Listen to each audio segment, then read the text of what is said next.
to galacticconnection.com, one of the most popular blogs on the World Wide Web today for alternative news. Stay tuned for the latest information on our world shift from enslavement to galactic involvement, as well as current intel on any blockages impeding us from our sovereign birthright. Knowledge and self-mastery are key at this time. Our commitment is to present you with the latest breaking conspiratorial articles, off-world messages, exopolitics, cutting-edge technologies and sciences, and also an ever-significant intertwining of spiritual support and metaphysical scope that one needs to dive down the rabbit hole in search for truth with balance. We are truly on the horizon of a new golden age filled with the promise for more love, worldwide peace, and accelerated intuitive skills, where every living being can exist in cohesion and abundance. It is whatever we envision and dream this new world to be. I say to you now, let's redefine the new world to the beginnings of our own precious heaven on earth. Galactic Connection is here to provide the pulse of Mother Earth through an eclectic range of interviews each Tuesday afternoon from 3 to 4:55 p.m. Pacific Standard Time, Station 2 on BBS Radio, expanding your perspectives on how we can once and for all take back our freedoms, our joy, and our connection with our mighty I Am presence. Our intention remains true to connect hearts and minds everywhere in order to obtain global unity and galactic and universal acceptance. Our discussions will continue to cover anything to do with galactic society and our involvement with our galactic brothers and sisters. Our guests are experts in their fields, and our radio shows have been coined as some of the most thought-provoking out there. In addition to our daily blog, which runs 365 days a year, we also offer a realm of healing services such as our world-renowned implant removal processes, our spiritual past life clearings, our galactic violet ray alchemy from Alexandra, who shares in the lineage of Merlin, and other cutting-edge healing technologies. Check our site out at galacticconnection.com now, sending you a wave of light, love, and inspiration, and a personal hug and thank you for listening to our Galactic Connection radio show and visiting our blog today.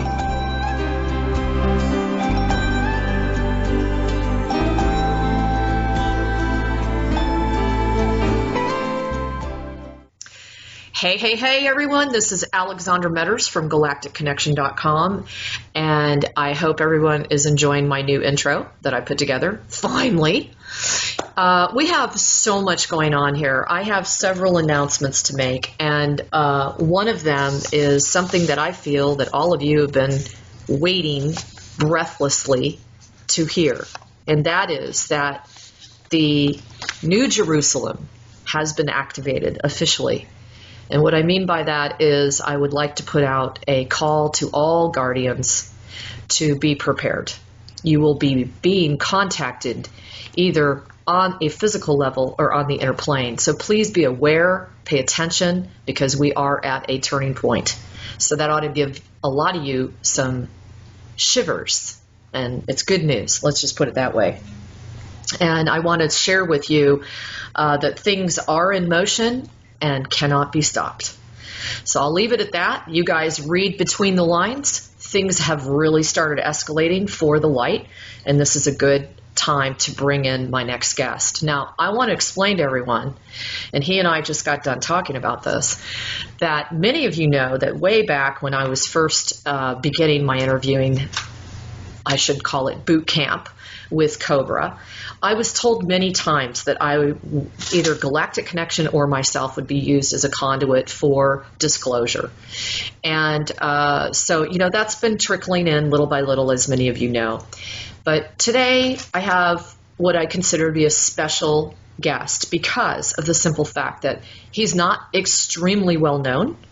He has been really trying to bring some information out just through some kind of coveted circuits, primarily just through a couple of Facebook posts back and forth, but has not really received the recognition that he deserves, as well as that we deserve because I feel that this information is really filling in some of the holes that all of us truth seekers have been searching for. So I want to introduce everyone to, he goes by Johnny Alpha, okay? And not highly publicized. He doesn't have a website. He's not putting out 50 million posts and interviews. He's really just been divinely guided to me and I to him. I really do feel that today. And I ask each and every one of you. Now, my audience, all of you guys, you're awesome. You know, I can't say that enough times, and you know that. But I ask for any of you newbies that are coming onto the circuit to remember one thing. If you really believe that there is something amiss and that we are, you know, lacking the truth, I ask you to listen to people's stories, listen to people's accounts of what they've gone through with an open mind. This is what Galactic Society is all about, being open to all the other different types of beings. And I'm talking insectoid beings, okay? Beings that are orbs, beings that are of different races, all the way to the top. Now, we all are so much clamoring to want to be in a more galactic society, and it's very important as you listen to this interview, which I think is going to kind of blow some minds today. As you know, it takes a lot to blow my mind, and there were a few things that I ran across that I was like, whoa. But I ask everybody to keep your mind open. I'm not here to slice and dice this guy's information. I'm here to present this information to you, honoring the fact that you are a master and that you have the intuitive capabilities to discern that within your heart and soul. Okay? You all know that's where I stand with my interviews. So I'm not here to say, hey, wow, this guy's right and this guy's wrong, because everybody has a piece of the pie. I feel that this is a very important interview today, and he and I will probably be doing, this time seriously, a very long series of interviews, because you know why? There's just too much to refer to, too much to review. So with that said, I want to introduce you all to Johnny Alpha, and he's so humble that when I asked him for a bio, he didn't even feel comfortable doing that. But I'm going to call him Jack, okay? And Jack comes from a background back in the 50s on in the Navy, and he was doing some test missions. He actually worked with his mother and his aunt within a naval capacity. We're going to go into that today as to how he stumbled upon this information, and the fact that I really truly believe I have been receiving messages. I woke up this morning with a knowingness that he is truly one of the individuals that's coming forth with just some disclosure. So with that said, hello. How you doing? Pretty good. Good. And we've been having some audio technical difficulties occasionally, so bear with us, everybody. We do have protection, and we're going to go ahead and get started. So I first want to start out with, Jack, if you can explain to everyone, first of all, why you came up with the term Johnny Alpha, because isn't that based on a cartoon, a comics book, right? There was a cartoon character named Johnny Alpha, but when we went to Mars in the 70s, we were Alpha Team. And so some of the life forms up there, they don't want to call us by two names. They don't have names, they have one name. So they just took each of our first names and tacked Alpha onto it. So I was Johnny Alpha, it would have had A Alpha and T Alpha and so forth. So I've stuck with that name because it's my Martian name. Interesting. So, and people are probably going to ask, why are you wearing sunglasses? Just because my eyes are a little bit sensitive. And they're really light. I noticed the color of your eyes are very, very light. Yeah, blue eyes, you know. Very light blue eyes. Interesting, guys, huh? Okay, so, and I thought I got a chuckle out of this because I looked up Johnny Alpha, and it says, alter ego, mutant eyes allow him to see through solid objects and read brainwave patterns, limited telekinesis, and superb military skills. Yeah, and there you go. They were watching.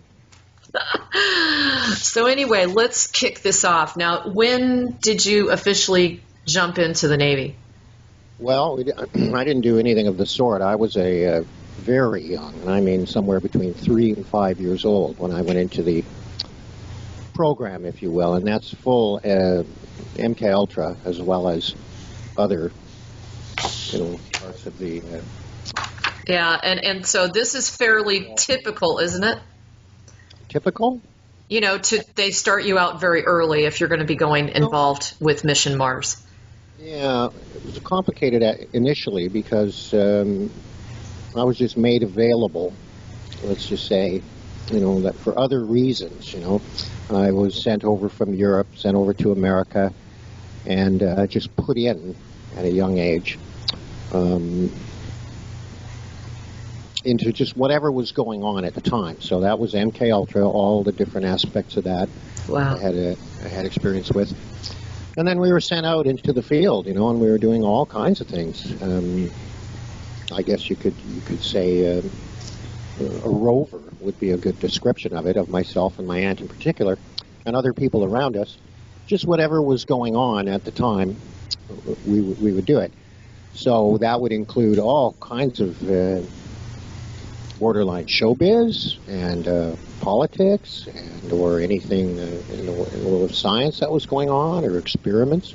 But then we ended up doing various early high-altitude test missions, okay, including the first attempt to reach outer space, which was undertaken by the Navy in a jet, in a newish jet of the 50s that they thought might have a chance to survive at a high altitude, which anyone that knows from aircraft will know that above about 5 or 6 miles, airplanes cease to function normally and will normally go out of control and not be able to stay up there. So we went straight up and tried to make it to the edge of space, and we didn't quite make it. And the airplane tore in half, the wing came off, and we fell 7 or 8 miles. And that was the first attempt at reaching space prior to rockets. Interesting. So, many people, especially the flat earth theory people, they say that once you hit, I think it's, 8-mile mark, you cannot get past that point. What is your response to that? I'd like to know. Well, all we learned was that the aircraft, the wings and the ailerons no longer function once the air gets thin enough. Okay. You can try to bank, turn, it just won't respond. So the airplane just turns sideways at 700 miles an hour, and that's enough to tear the wing off, and the whole thing just flies apart. So that's what happened to us. And we had suits on, but they learned a couple of things from us falling 7 or 8 miles. One was that you could survive it, and they thought for sure that you would die immediately in the absolute zero temperatures up there. But we had these suits that were some protection, and we learned that as soon as you start falling, even though the air is thin, and you get up to 128 or 30 miles an hour when you're falling, there's just a tiny bit of friction, which provides just enough heat to keep you alive until you fall down into air that's thick enough that you're really starting to heat up. So I remember this. I remember falling out, and I didn't pass out, but she did. And I flew over, which it turns out you can do if you're falling, and woke her up and said, "Look, we're falling. We got about 5 minutes here, and we're going to go splat. So we better get ready to pull our parachute cords." So we fell for a while. We looked over. There was a saucer, of course, tracking us down, and we made it down. And well, I had some physical damage to the bottom of my feet, which turned out weren't insulated well enough. And she had mild brain damage from the freezing cold. Ooh. She got over, more or less. And now, where did you exactly land? Oh, I have no idea. And this was terrestrial, right? Oh, absolutely, yeah. Okay. All of these memories and everything involved, this is a long time ago. This is over 50 years ago. So I have very clear memories of a lot of it, and then I'll jump ahead a day and a month and a week, because once we landed, when did you start? We would have done something completely different the next day or the next week and the week after that, and it would just seem like it was not such a big deal that we had done this so-called space mission because we were doing 5 or 6 other things too, and that's how they keep you, able to do this kind of thing. We weren't full-time military test pilot people. We were people that did whatever was required, and that was a potentially fatal situation. So there's no way that any golden poster boy or astronaut or anybody you've ever heard of would be used in such a mission. And of course, that's what they did for every successive mission. We would have gone up again next in the test rockets before the actual astronauts did, because the success rate of the mission would be rated at 80%, 85, even 90%. That's still risk there of losing a multi-million-dollar astronaut, which they have a huge investment in, right? And they're not going to do that. It's just common sense that you do a test mission. So you were dispensable, right? Well, technically, yes. It's very disturbing still to this day that we were put into those situations. That's it didn't seem like a big deal at the time. But then, this continued on all the way through until into the 70s when the 5 or 6 of us were set there to go up to Mars and land on the surface and deal with the civilization there. They sent 2 guys up before us to make sure that, they weren't going to just be killed or that it was all... Or like explode or whatever. So they took these 2 guys out of prison. And they were hardcore alcoholic drug guys. And they sent them up there. And when they came back down, just before we went up, they came into the room and they said, well, what's up there? And they just went, monsters, aliens, insects, And I think probably worse than the DTs. So there's always been people sent up ahead of the actual missions. And just to get to the point on that, there's not really much resentment or anything on my part or anybody's part for doing things that way, because it may seem to people like the so-called space program and secret space program were effectively the same thing. We're under control. We weren't under control. We didn't know what we were doing. We had aliens up there. We had spaceships up there that could just fly away from us, and we didn't know what was going on. Everybody went a bit numb when they found out that it was large insectoid life forms piloting these saucers, and that there was all kinds of life on Mars that was extremely alien. Well, you can't take that in. You can't take that in. You don't know what to do. Nobody did. No, but before you go there, just clarify for the audience. You ended up going up there with your mom or your aunt? To Mars? Yeah. The first mission, you said. The very first test mission in the jet was my mother. Unbelievable. Mother at the longest anyway, flying the jet, right? After that, wow. My aunt ended up doing a lot of things involved with this secret space program, including leaving this solar system and touring a nearby part of the solar system, which I don't know anybody else has done that. But she wasn't along on the Mars mission, for example. Okay. That was a group. And you've also mentioned a couple of times, by the way, everybody, he has 2 YouTube videos out, and we will be providing you the link for that shortly, or at the end of the interview. But you had mentioned that you've just been kind of sitting back watching some of the disclosure and noticing that, unfortunately, probably because of the orders they're receiving, they're only kind of going around certain topics. They're avoiding other topics. And that's the way to do it. That's if you'll watch the Super Soldiers, if you watch Randy Kramer, he talks about everything that he knows, but there's just no point in going into somebody else's turf.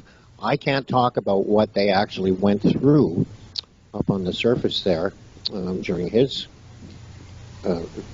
time up there. Now, I knew about the Super Soldiers, and I knew why they were put together and how and why they were going up there.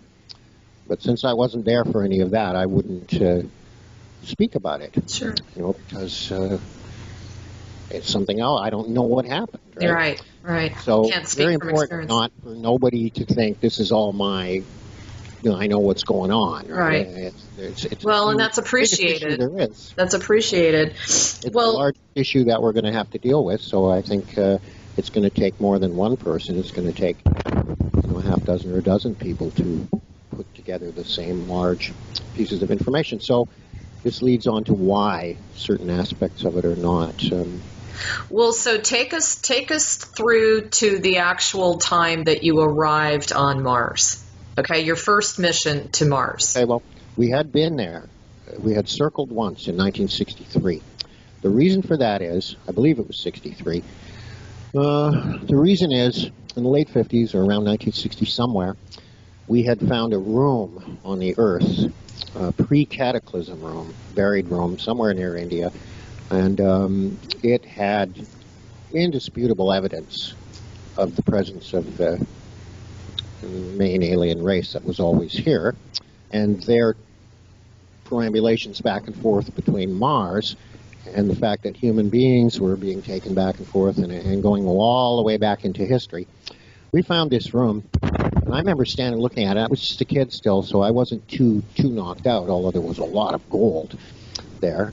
But the adults that were standing staring at it, they had two things to say. They said, well, this is too awful to reveal to people, just bang.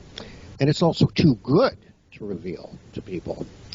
As in, it was a slice of the ancient past that showed everything clearly for the first time. So that made it incumbent that we get to Mars as quick as possible, because we'd seen this evidence going, oh no, they've got something going between Earth and Mars all these thousands of years.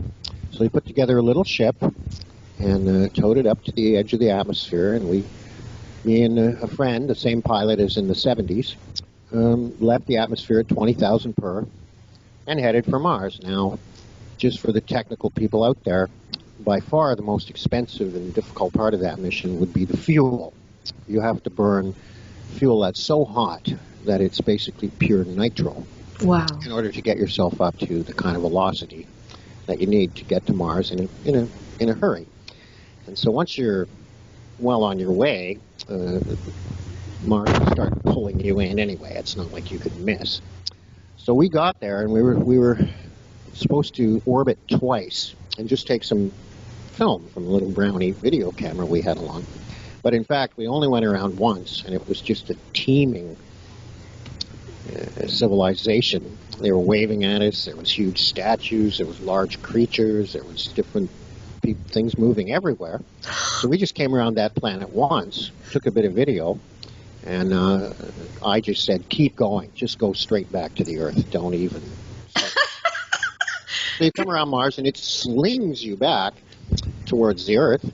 And, it only takes a matter of days to get there and back if you're burning hot enough fuel. And so that was the first time. And it took from the early 60s to the early 70s for a full mission up there to be set up. And by that time, we were in contact with what's thought of as greys, or other humanoid races, who set the deal up and said, look, we're going to take some people up there. It's not going to be a military force. I believe I was the only one in Alpha Team that had any prior military missions under my belt. They didn't want that. They wanted to send up a representatives, a bit of humanity, just people that I knew that were sort of around the edges of the program or not, and some women, and just all different ordinary people. And once you get up there, you'll find that the so-called Martians will not deal with something called the military or the United States this or the that political party or this corporation or anything like that. You're from Earth, that's it. Mm-hmm. You're an Earth person, and you're on Mars. And Mars is much older. It's our original home planet, if you want to think of that way. And they're one place. They are telepathically in communication around the planet just as fast as the internet, and always have been. And so we were the new kids on the block coming up there, and it was very what? Mysterious. We didn't know what was going to happen when we got up there. We had no idea, other than we'd heard that, okay, all of these life forms are there and this civilization is there. Go and represent human beings. And like I say, this was set up by the creatures known as the Greys. Okay. In conjunction with us, and that would include NASA and the military and whoever knew about it and whatever groups and, So when this 60s mission was put together, for example, it took a lot of money, and that money had to be raised, kind of quietly. So you've got the military of various countries in on it. You've got private people who may be legitimate or not going, oh, Mars, yeah, here, let's get up there. This is the most important thing in the world, right? And so you can't look at any one group or any one country or any one party or corporation or anything like that. And certainly they don't want to deal with that. They want to think Earth is conscious, Mars is conscious. That's it. There's no power struggle going on. That's for the lesser beings. So when you arrived there, Jack, was it like was it a diplomatic receiving of you? Was there some sort of pomp and circumstance that they were representing a certain collective set of races? I mean, no? What has to happen when you get there is you have to go through a series of shocks. And they do this very well. You get off the craft, the first person or life form you see is a humanoid. A strange-looking person, but you just go, okay, well. And they direct you through a tunnel, and you go through a normal tunnel. Then you're going to walk out and stand on the edge of the crater, like I did show in the first video there, and you're going to look at something that's just going to put you into a state of shock, because it's just a whole bunch of alien races. Now they're at a distance, and they're working together, and you just sort of go, I just don't even know if that's real. It's so alien. Then you'll be directed down past some other, we went down through levels of rock to go down under the crater, and you'll see other creatures working on these different levels. And go, what is that? But you just go on down, and it seems like a dream in a weird way. In fact, when it first started off, and we approached the crater, and there was all of this carving and primitive landscape to look at, I remember thinking, this might be a dream. This is too real, right? Then we got in, we were standing on the edge of the crater, and we saw our first, ant person and other creatures. And one of the fellows along, he came over and grabbed me by the shirt. He said, I don't think this is real. He said, I think they've drugged us, and we're hallucinating this. Are you real, kind of thing? And I said, no, calm down. Everything's fine. We're just going to keep going, right? So then we went down under the crater, and then you see the giant insect life forms. You see the ants as big as cars. And they're wild creatures. They're like cattle. They're like a herd of cows being tended by the upright humanoid insects. Whoa. And so you go through a series of 3 or 4 shocks in order to be able to land on Mars and walk into their civilization at all. There's no sort of, hi, we're the Martians. It's like you have to wander around for maybe half an hour and see who can stand it and who can't. So we lost 2 people right in the first. Jack, you got really faint all of a sudden. Oh, okay. We lost. The louder you can turn yourself up, the better, by the way. Is that okay? Yeah, that's much better. We lost 2 people in the first 10 minutes. Just from shock, and one of them didn't come back. He just went into the cave and sat there the rest of the time going, nope, I'm not doing this. This is not real. This is a dream. And he stayed in that cave for the entire, I think it was a day or 2. Oh, my God. He would not come out and deal with these because we didn't know that he had a phobia about ants. And so when we walked into that underground cavern, and there was ants, a swarm of them, the size of cars, behind a glass crystal wall, he kind of snapped. Oh, I bet. Not look at anybody until we were leaving. Then our female member went into shock too and fell down on the ground and had to be taken and dealt with for, it took her an hour or two to make a comeback, but then she fully came back and we went through with the rest of it. So it's not any kind of a greeting at all. It's just you manage to deal with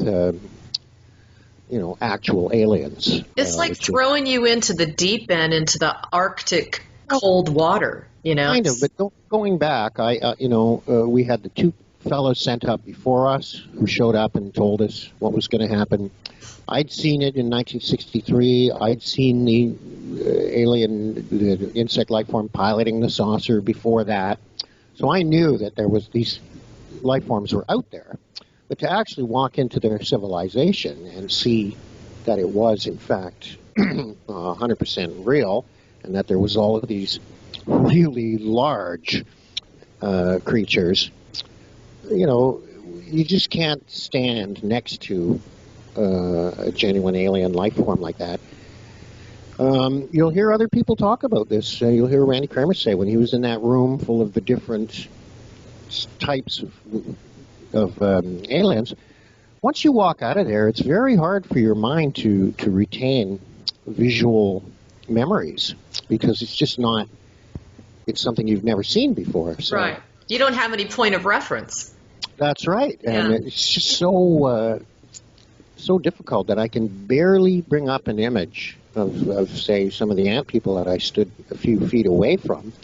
And when there was, discourse going on, I still can't visually quite see them, the same as the flying saucer alien trisexual race are just so alien and, dreadful to human beings. To see giant insects at a certain, level, we're not really prepared for that.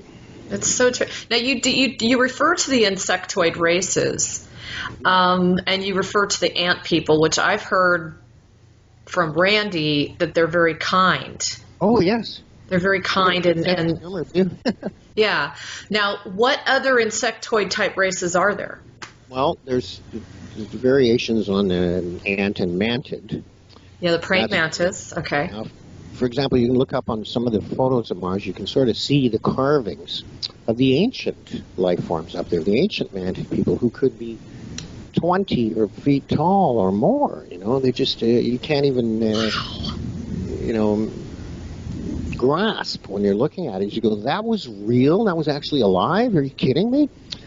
And so there was many types going back through their history, going back through the insectoid life form history. They've been evolving too, and of course, insect races do evolve much quicker and can make, can change and can breed up a lot faster than human beings.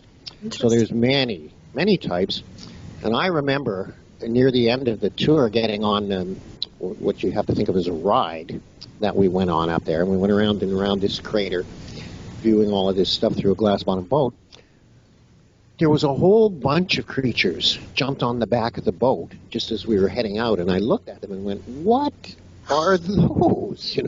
There was like 5 or 6 different types of little, I don't know what. Some of them were mammals, some were insectoids, some were something else, Wow. And you end up thinking, well, there's at least a couple of dozen types up here, as well as human beings and humanoids. That's amazing. And mammals. There's all kinds of mammals out in the outlying areas and stuff that would be considered wild animals on the Earth. Wow. But up there, very cool. There is wild Mars, but there's also the bulk of it is considered, to be civilized.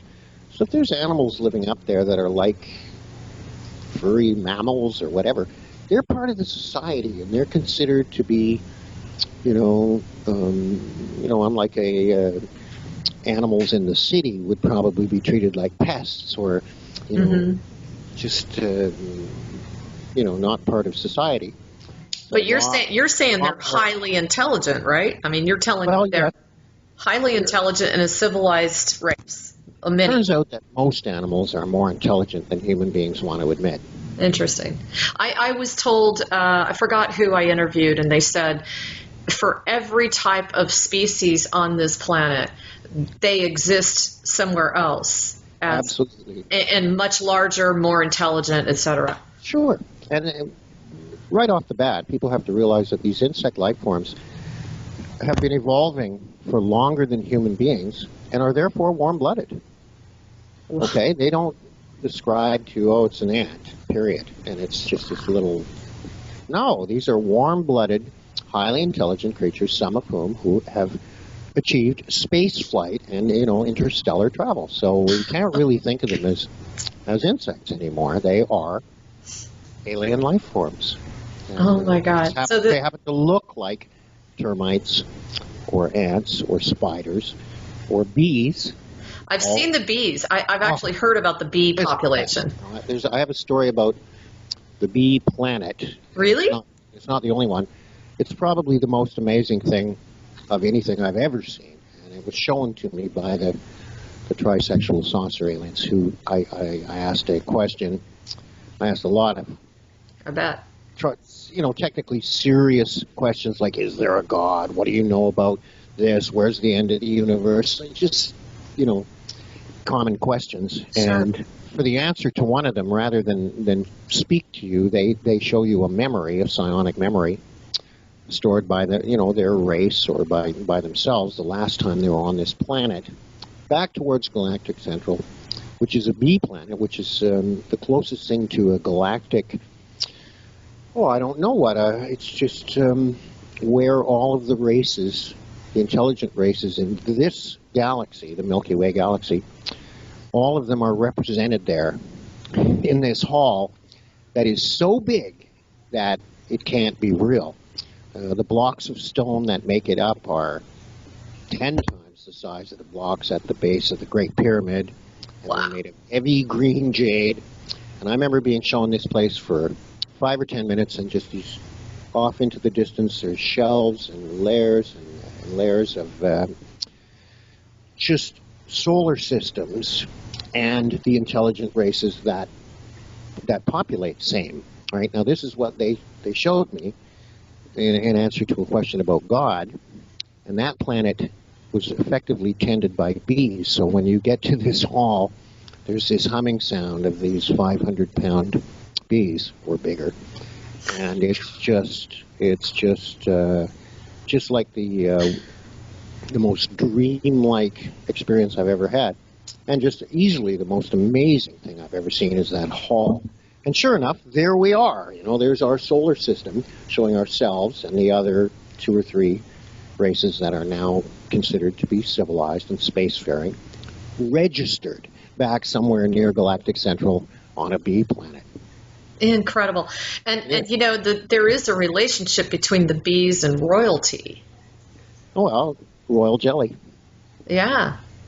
I don't know a lot about the bees. I just know that I was shown that planet, and that, I could say right now that astronaut Gordon Cooper, yes, before he died, he was making noise and complaining because of I just want to chip in now and complain about the compartmentalization and the whole that aspect of the military that's caused a lot of the problems all along.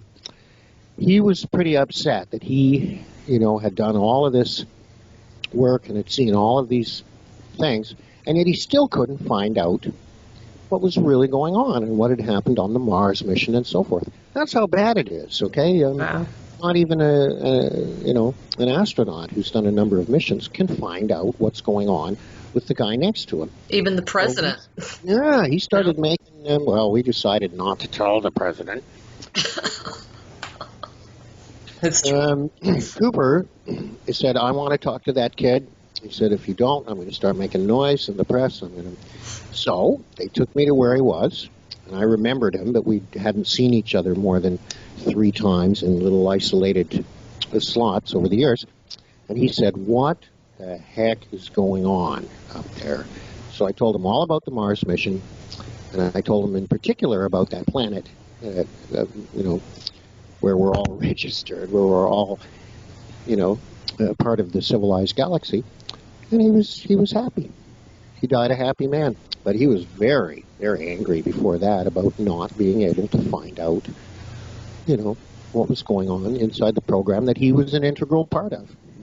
Yeah, because the compartmentalization has really caused also a great deal of propensity for disinformation, Correct. Unfortunately. So, and they knew that. That's how they set the whole thing up in the first place.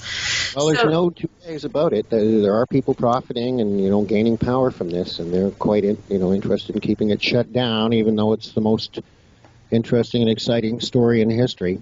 It is. But on the other side of the coin, it kind of has to happen this way, slowly and over a period of 40 or 50 years, because it is shocking. It is. I mean, there's some things you're going to hear today, guys, that you're going to have to ruminate and assimilate.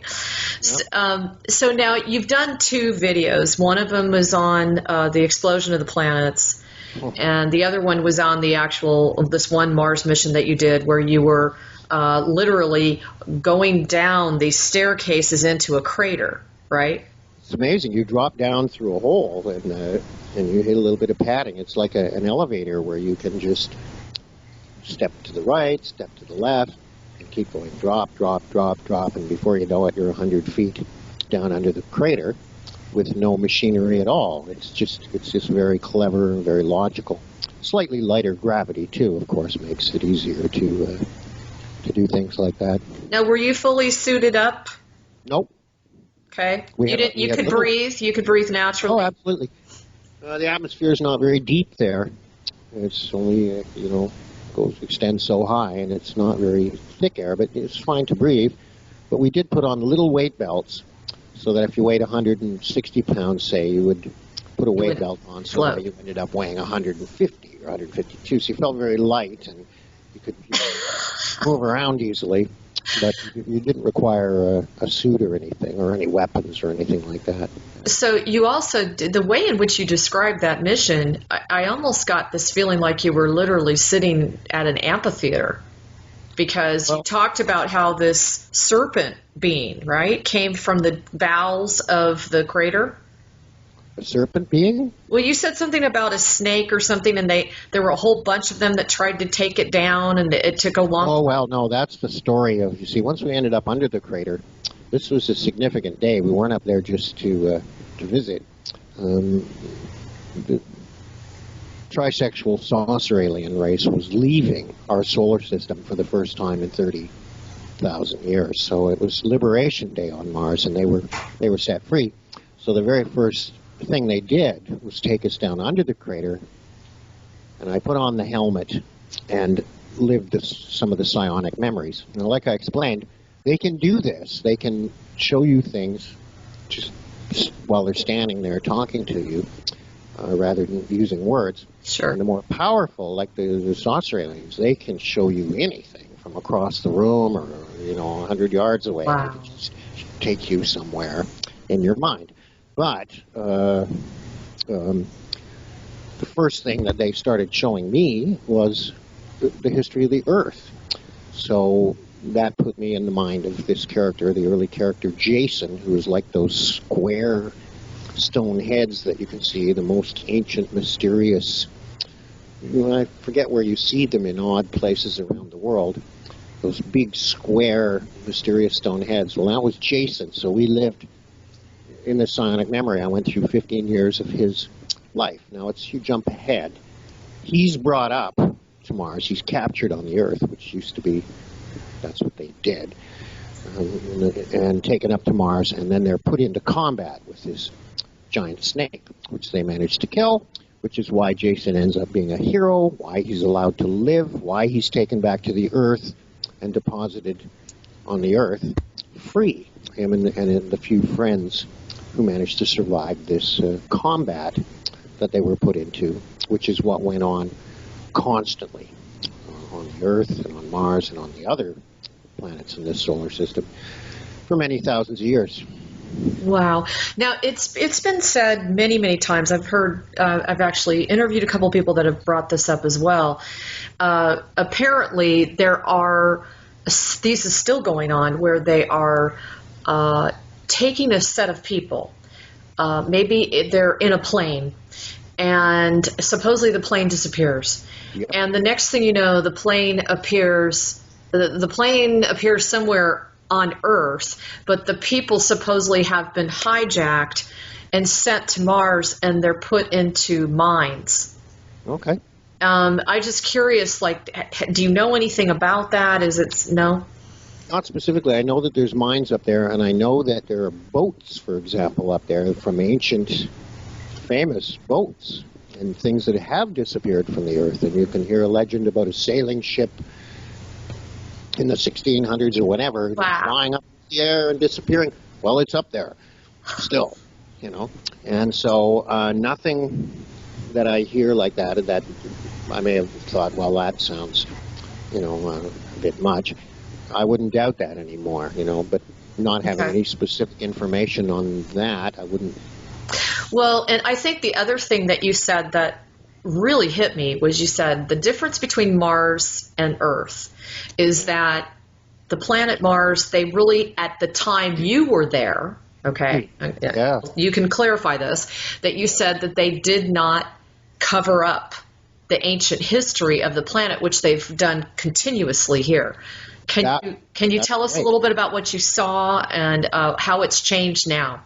All right, that was the last day of that. Once the saucers had been asked to leave, and we couldn't have done anything about them at all without the Greys stepping in and saying, look, you large insectoid life forms who have had this planet and this whole solar system more or less under your thumb for the last 30,000 years. Well, no, there's intelligent, civilized creatures on this planet and on Mars that are we're going to protect these. You know, we're going to spoil your fun here, basically. So you can choose to stay and follow the rules, or you can leave, head off with the Pleiades, and try to find yourself a wild planet that they could set up, much like we've been for the last 20 or 30,000 years. So on Mars, there was, oh boy, it's just too much to go into. There was statues, whole sides of mountains. There's stacks of bones, hundreds of feet high. Everything was carved in, you know, giant spider and early forms of insect life. Very cruel, ancient, primitive planet. And so that first video I put up there shows that crater. It's in the process of being carved over in one day, because they are the master rock carvers up there. And they started right away carving over all of the really horrible, old, cruel, you know, insect-based stuff. And that included us going around with them around the entire planet. And, you know, we had just ordinary people and women up there saying, no, I don't like that, knock that down, you know. And they would knock it down, you know, from the flying saucer or from the ground, or cover it up. And they just started cleaning the place up. Wow. So that when people do eventually get to go up there, it's not just going to look like just a horrifically barbaric, ancient, you know, place where people were killed by the millions just for entertainment, which is what went on. But of course, if you want to look at the history of the Earth, it's not much different. It's 10,000 years of wars and gladiatorial combat and torture and horrific events. That's our ancient history. And on Mars, it was just left that way. The Earth used to look like that. But after the cataclysm, right away, they started hiding their image all over the planet, the image of the devil. Well, it was the male alien with his big horn on his head, two heads, you know, and the wasp-like female and the long serpent-like third member of the crew. They started covering that up, and that would include whole teams of their earthly agents, if you will, going around and chipping away on the side off a mountain that had their heads and bodies and image carved there. Gigantic, you know, bigger than Mount Rushmore. Thousands of instances of that, and it was all destroyed. But when we found that underground room, you could see how detailed and spectacular it was. It wasn't mythical creatures out of anybody's imagination. It was 3 specific alien life forms and their spacecraft and their journeys back and forth between Mars and what they were doing in, detail. So Jack, are you saying, like, when you went underneath, when you were underground and you were able to access this historical data, is it kind of like visiting the Akashic records, but it's... No, it's virtual reality. It's you are the character. Okay. You are Jason. You're in the ring with the giant snake. It's coming to eat you. Wow. You grab the rope. You and your friends manage to kill it, and then you're taken and put back on the earth. And you walk up to a pyramid, and you're dealing with people there. It's better than anything we could do if we put together a 3D movie, and with the helmet and everything. Well, that would suggest it. But these are psionic memories, and anybody that you talk to that has dealt with psionic communication will tell you that it is like you're immersed in that world. It was the same when I was sent to see this planet, the bee planet. You were there for 10 minutes, walking around, touching things, and how cool is that? Well, of course, it could be very overwhelming for the physical body too. But it's a funny thing because you don't know that you're laying on a couch with a helmet on, or that you're sitting in a chair with a creature there that's showing you this. Yeah. It either lasts 10 minutes or an hour, and then you come back and you're just like, wow, that's just, now I know, because you couldn't put that into words. Right. Right. Now, question: are all the various races, other than this trisexual race, which we'll get into in a minute, are all the races on planet Mars basically peaceful? Yes. Okay. Yes, Okay. they are. Until this thing with the reptilians got going. Now, this is the trisexual alien race again, bringing these reptilians in to create havoc and war. I'd really like you to go over that. Okay, on the surface of Mars, in order to continue covering their presence.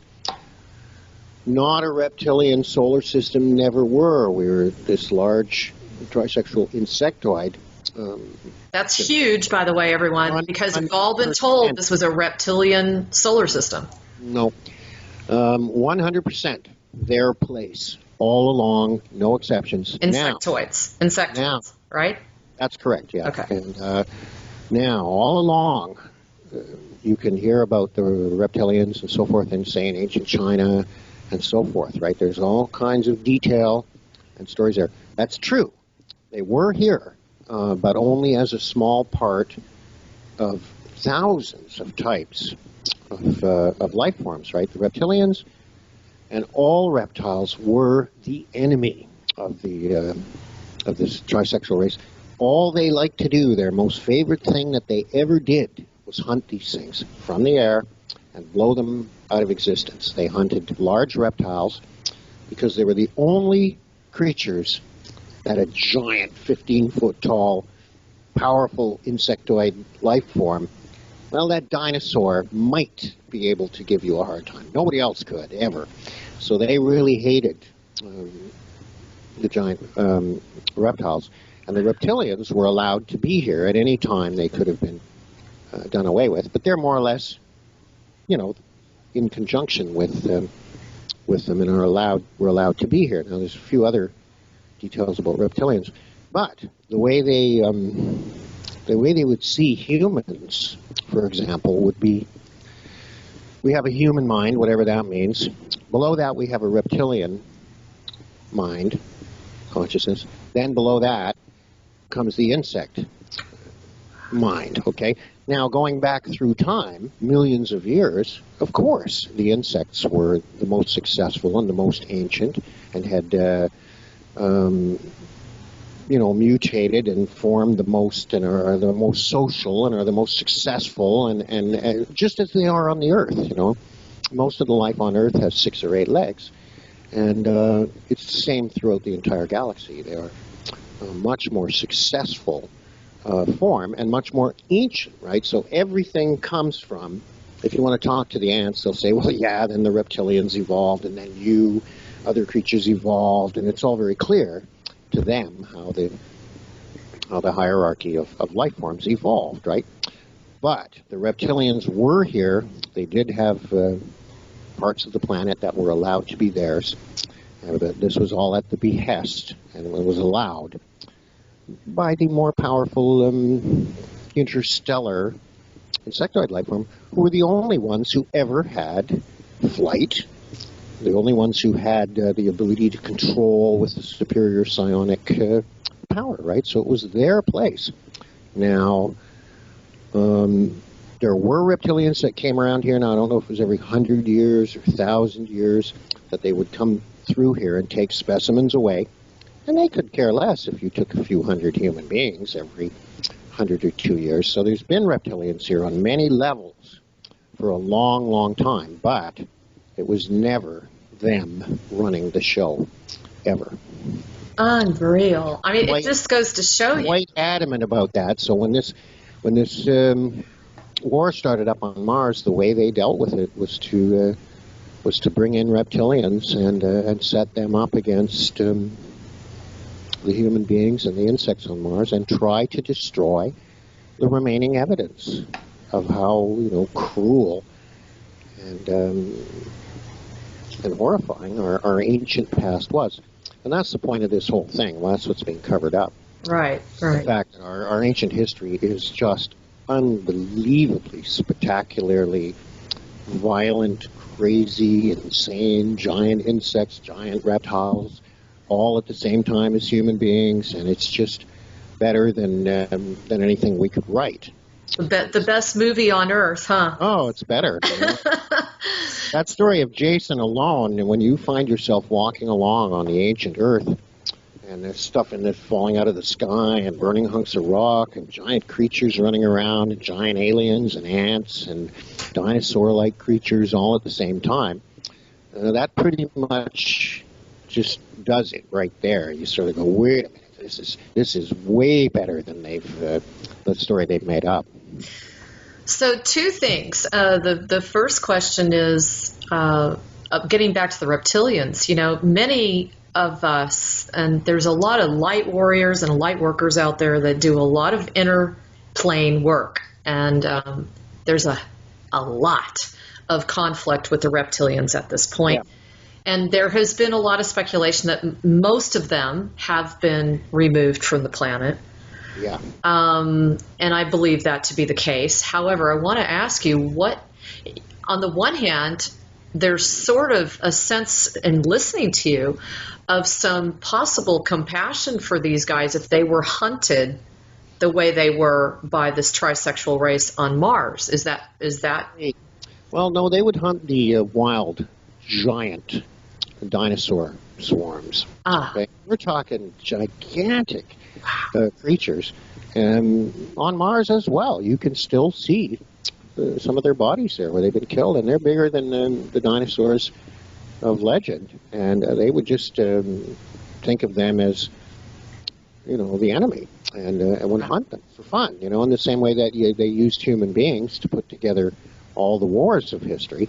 The wars up on Mars were even crazier than here.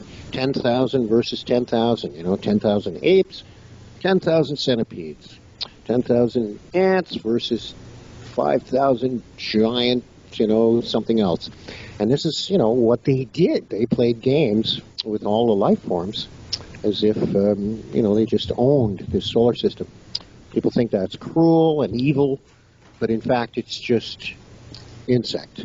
It's just the way their evolution went. Life just didn't have that much value. And that's changed very slowly, same as everything evolves slowly.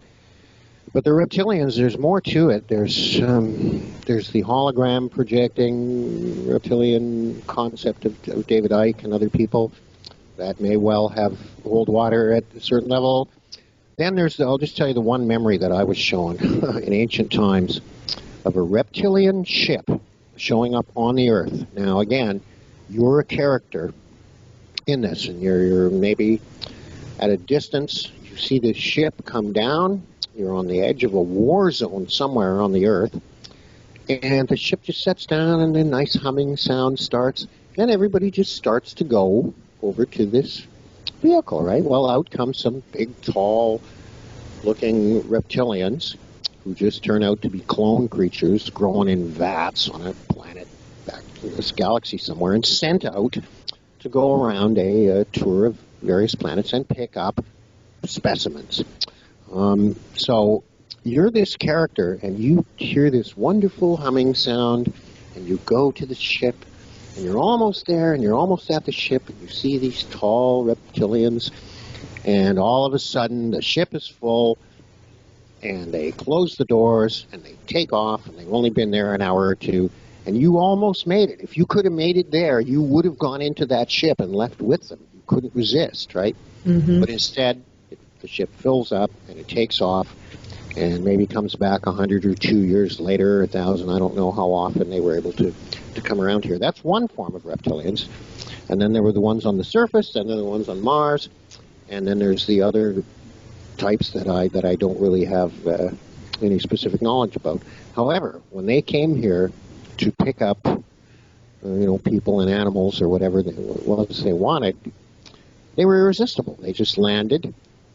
People flooded into the ship, and they took off with them. Wow. Now, these are just creatures growing for this specific purpose of doing this, probably for a superior, highly evolved insectoid or humanoid race somewhere else in the galaxy. So I was showing that in detail, and I was showing the fact that in ancient times, the reptilians were definitely either the enemy here to be wiped out, the large ones, or they were in conjunction and were allowed to be here, but were not, did not have spacecraft, did not have a way to compete with these very powerful trisexual life form, which I wish I had a name for, but I don't. And I mean, I've been told by many that there's benevolent reptilians that have arrived, and actually a very large amount of them arrived last year. There you go. From what I've been told. I wouldn't touch that, but yeah. I wouldn't deny either. So my question too is, and I think other people would be wondering this. When you first started this, and this was kind of like in the initial stage of the actual secret space program, right? Mm-hmm. Wouldn't you say? Yes. Okay. And the very first, actually, the first attempt at space itself was us, and it was the same group all the way through to the 90s when things more or less started to break really apart. Escalate, right? And so you definitely had the advantage over, like, I guess I would call them the newer or younger super soldiers, that you were able to see some of the stuff before it was changed, right? That's right. And never forget, this all comes out of the mind control program where you forget. I was conditioned, and it was... that's too complicated to go into. Each person who's been through that, every super soldier, every person who got used in that way, will have a slightly different way that they were prepped over the years, right? Now, it'll always involve people close to you, friends, family, people that you trust, your so-called handlers. And so I had that happen, and can remember a number of instances where I went, well, I'm going to forget everything before then, because that's just too awful. I can't have those. I'm just still young. I'm going to forget that. And then more stuff happens and more, and some of it you can be intimidated into forgetting. Some of it you can be led to believe are dreams, and many other ways that the mind control program can make you sort of go away. But at the end of the Mars mission 70s, I went in, I remember debriefing, and didn't even take very long. And we were told, you guys are off the hook until disclosure. So we already knew that disclosure was coming. We already knew that it had a 20, 40, 50-year leash that we were on. And so I remember it took about 2 weeks. The very last thing I had trouble with was that giant snake on Mars. And that's kind of interesting because we had ant life forms and mantids and reptilians and all of this unbelievable alien life forms. Well, I was able to make that go away after a week or two But that giant snake, which is just a snake, I had real trouble, and for weeks afterwards, I'd go to sleep at night, and I would be having this giant snake fantasy again. And eventually, I managed to turn it into a bit of a science fiction movie idea or something, and managed to forget it, right? But that was almost conscious by that point, where we went, okay, this is too much. You can't walk around with this in your head and have it come to life. You've got to get rid of this until such time as it becomes possible to talk about it. Jack, do you remember going through the whole process and program of MK Ultra? Lots of it, yeah. Can you enlighten the audience a bit? I mean, I've read enough on it, but you would be much more astute. Can you enlighten them at least on the basics of what that is? Well, it's not so at the time when I was there. It was not a refined program where they had a system of dealing with people and they were just able to put people through it. It was just a matter of who's here and what can we do. So you just see everything. You see the implants. Now that would mean standing and watching as somebody, top of somebody's head is sawed and then lifted off, and the implant put down into their brain, behind their eye, or right into their brain. And the top of their head put back on, and so you see that. And then you'll see the implant in action as you go out and see an animal charging across a field towards you, and a button is pushed, and it stops like it hit a brick wall. Wow. And then you'll see, the military-based jets and so forth. There's a laboratory environment where there's things in jars, there's monkeys wired up, you remember things like that. It's pretty mad scientist parts of it. You're inside a building where no one can get to you. The president can't get in there. Nobody can get in there. Interesting. And they can try things on people. Then you get to... And in there would be where? Well, it would just be a big warehouse-type area. So I have no idea where it was or okay. Surrounded. But I do know that nobody could get in there. Even if the president wanted to come in there, they'd have everything out of sight before anybody could get near. But then you get to, LSD experiments and things like that, where it can get really strange, because I wasn't given LSD young because I was too young. But the older people were, and I didn't know what it was, and they didn't know what it was. They'd just be locked in somewhere for a few days and, would be working on something specific. And we just didn't know what it was, why they were so crazy for, and so it goes past, and only in retrospect can you look back and go, my God, that was an LSD experiment, and you go see a crazy house full of people doing crazy things. You don't know what it is at the time, and then later you figure out, they were testing LSD on those people and other drugs, right? So there's the laboratory environment, and then there's out in the field. And we were sent out to do a lot of things that are part of the program, but really just seem like we're just doing this, Mm-hmm. just with these people, and they're working towards doing that, and after 2 weeks of that, you just go do something else, and then you go back to your normal life, and all of that kind of goes away. And you're just going to school, and you're just doing your normal life, and you can hear hours and hours of testimony from the different super soldiers people on how that was done to them. Okay, right. So each person is going to have a fairly twisted and complex story when it comes down to their own personal. Yeah, I bet. And I mean, did you feel like you experienced on the side of torturous type of programming? Yeah. Okay. Because early on, of course, you have to assume total dominance over the person, right? So when I was about 10, they started to really sit on me. And I mean, it would actually sit on me, and suffocate me until I would not put up any resistance whatsoever. And say, we're going to get up and do this. And it's like, if I didn't want to, well, then we're going to start suffocating you here and see if maybe you do want to do it. Mm. So, yeah, at a certain point, there does have to be overt, direct intimidation and violence used. Who do you feel is behind the decision of such things as MK Ultra?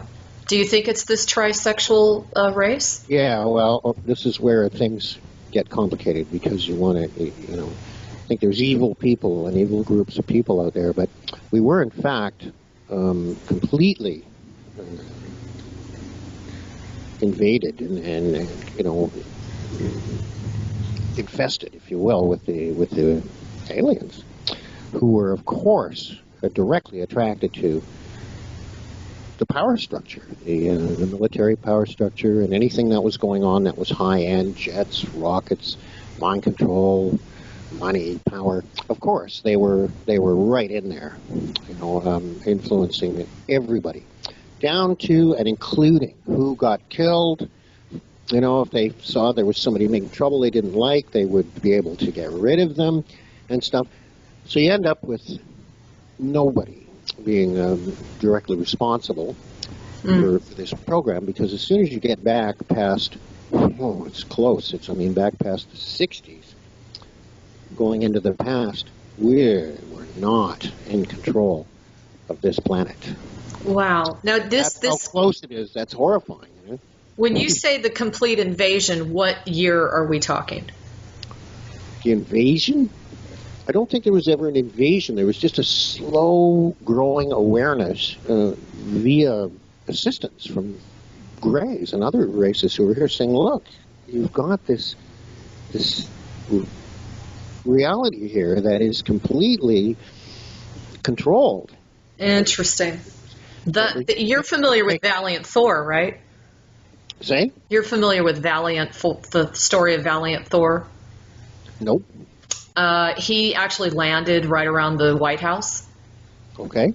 And supposedly was of a race related to, I believe, the Venusians.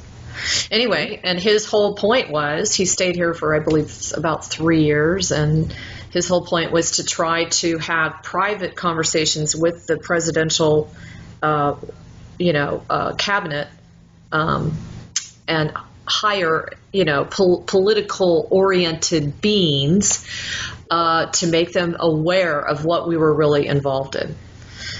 The Greys tried that too. Now, they had the most trouble of any of them, I think, because they couldn't believe that the human beings, that they could go to the leaders and they could make their presence known, and yet the population of the Earth would still deny the existence of spaceships and aliens. Okay? They just could not grasp that. And eventually, they were told, I suggested, I said, look, go, since you can share people's minds, which is one way they can operate, they can move in and be part of you for a while. You'll hear testimony about that from people, how, their mind was shared for a while. So it was suggested to them that they go around and just choose people all over the planet and get a real look at what was going on here. Don't trust the leaders. Don't trust the politicians and the power structure. Go have a look through the eyes of normal people all over the world. And so that's what they did, and that's how they got a much better grasp of what was really going on here. And finally, they suddenly realized, wait a minute, these human beings here, they've been really possessed almost by these creatures. Their whole history, their whole way of thinking, their whole structure, the military system, the court system, all of it comes from this ancient influence, right? And so they probably at that point realized, oh, this is going to take 20, 30, 40, 50 years for these Earth creatures to get over this hump. It's a bit too much information.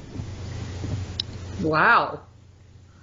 So truly, you're kind of stating that it's actually been a good thing for the disclosure process to be slower and a time of giving us the ability to acclimate ourselves to this kind of information?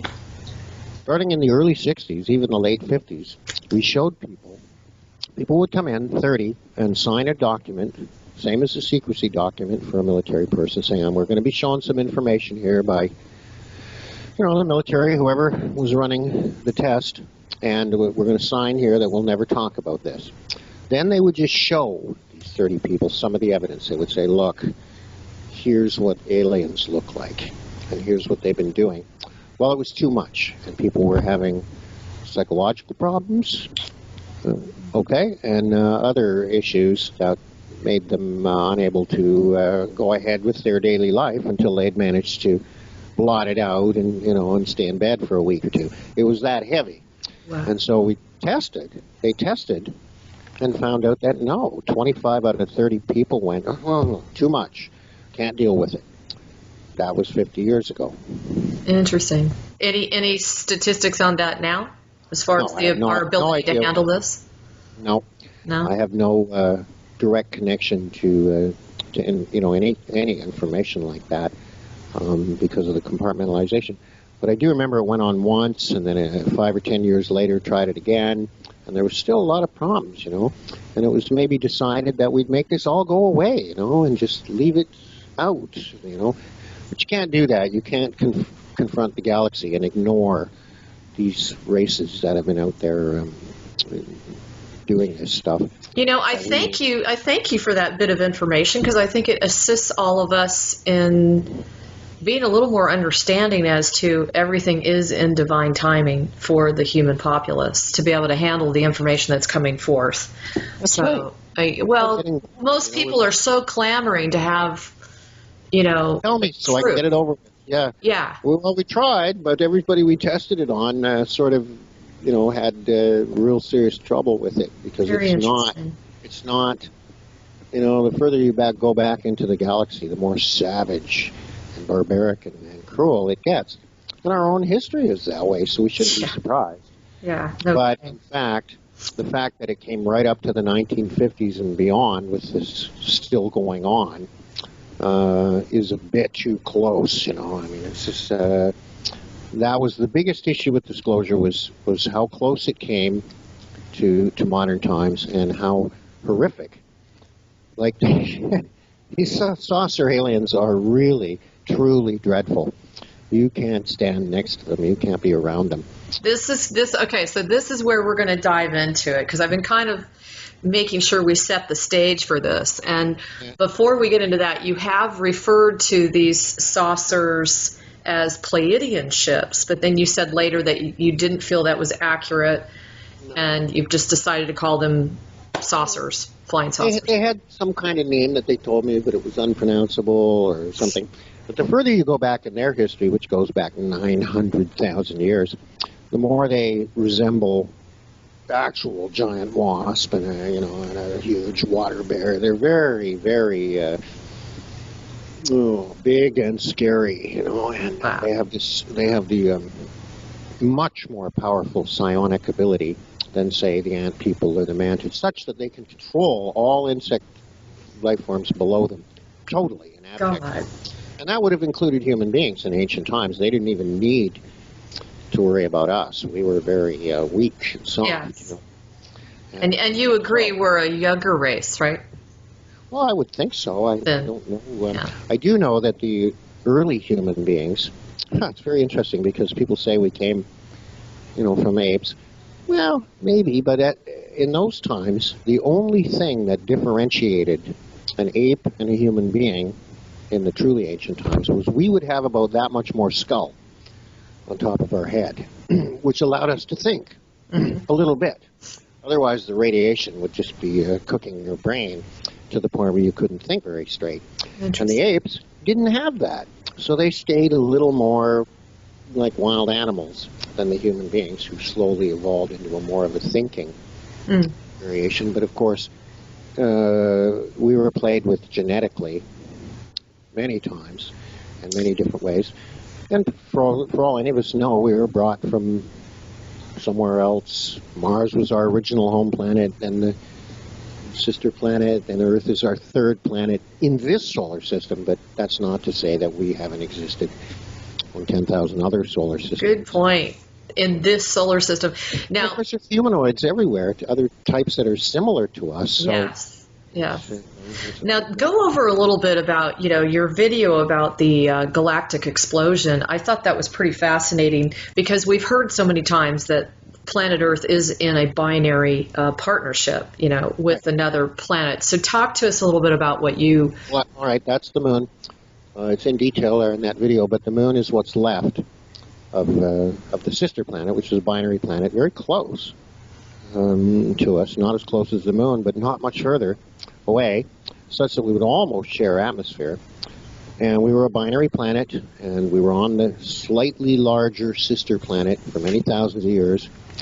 Then, and this is why it's all such as a mess, you can't really come forth and say, oh, the planet next door blew up, right, which is what happened. But planets don't blow up, for no reason. Mm-hmm. So, in fact, we need an alien race here with enough power to cause a planet to blow up. And they did that. It took 7 days. They had a war between just two, the first two of the saucer crews that were here had this war. And that caused that planet to literally explode. Well, that's a bit much to deal with because you can't see it happening without a race of aliens here with enough power to make it happen. Mm-hmm. Well, that's in fact what happened. It was a, sister planet was already wrecked. They had destroyed it by hunting the giant reptiles and did just their usual damage, which includes blowing huge craters into the surface of the planet and staging huge wars.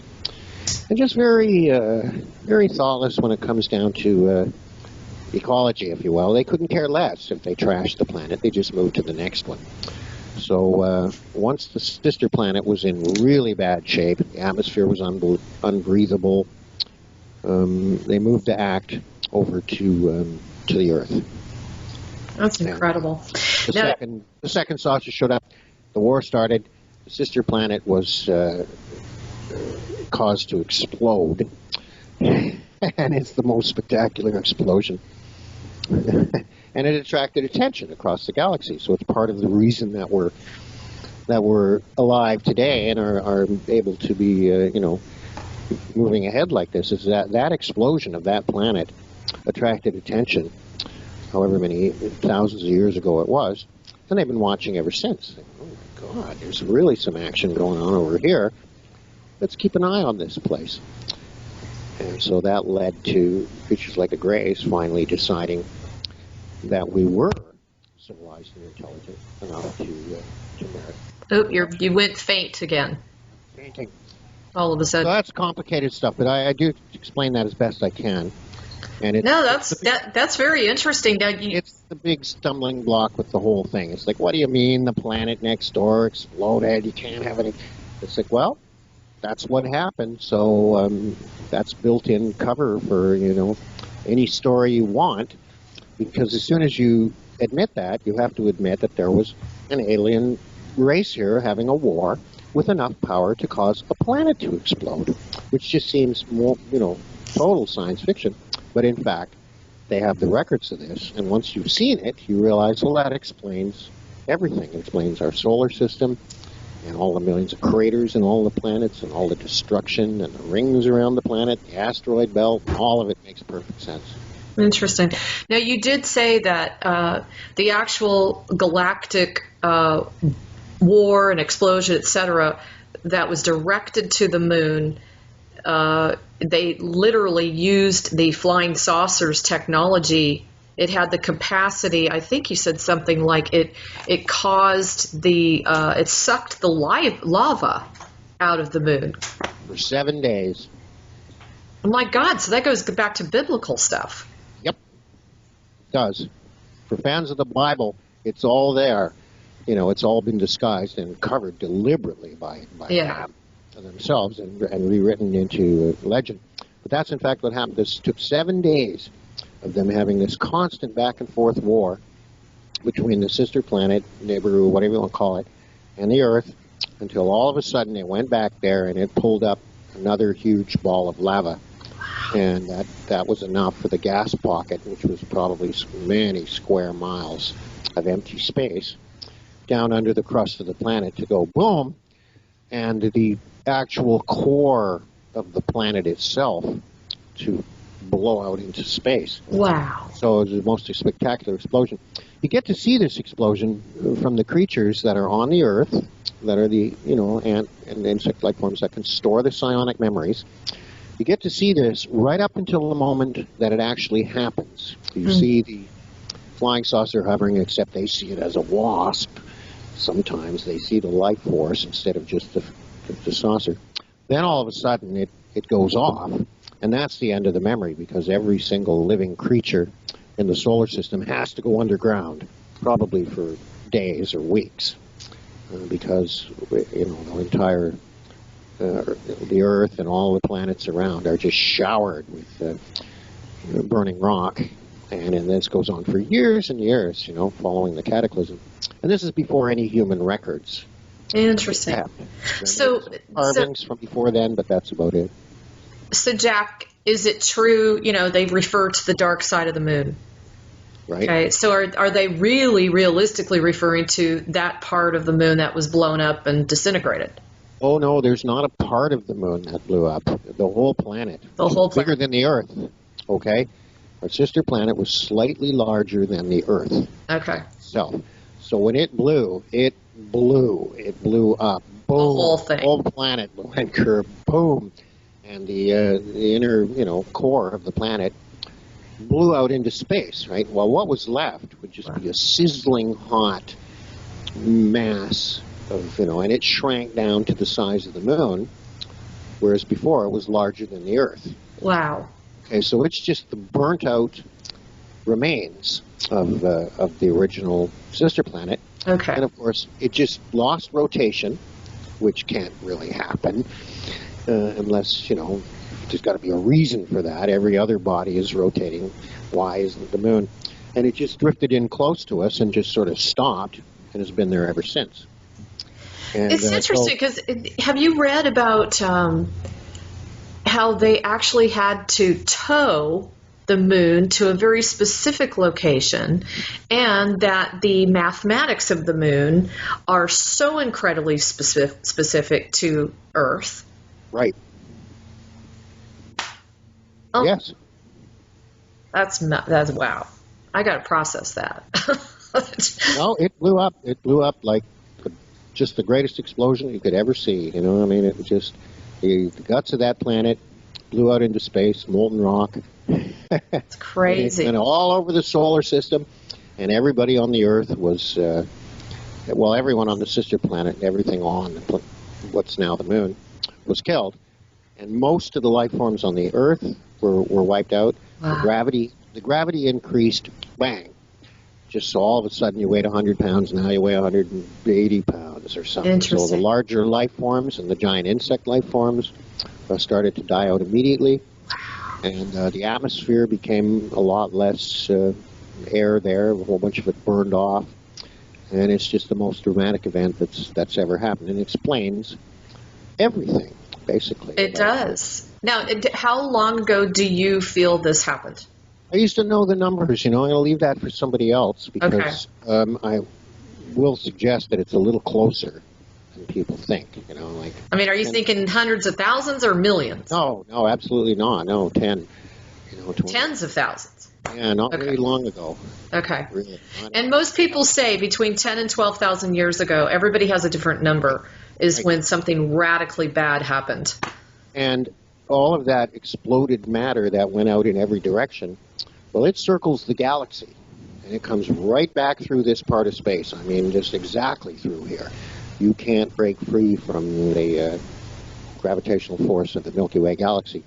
So we've had this matter circle the system once or twice since it happened, maybe more times. And every time that happens, we get the huge meteor hits and stuff that would add to the confusion and the damage. And I believe we just had one not long ago, and we would have been hit by something very large had they not been able to deflect the larger parts of it into the sun and away from us.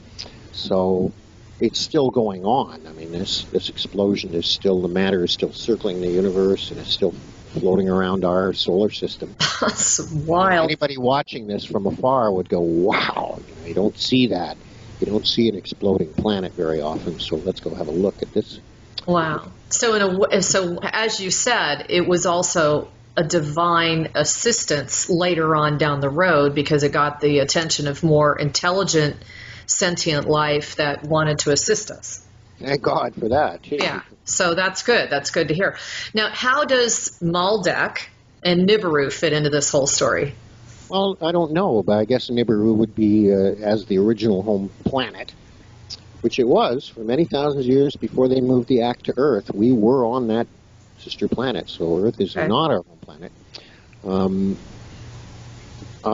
Again, I don't worry about this information because on Mars they have all of this information, all these names and the dates and so forth and the specifics.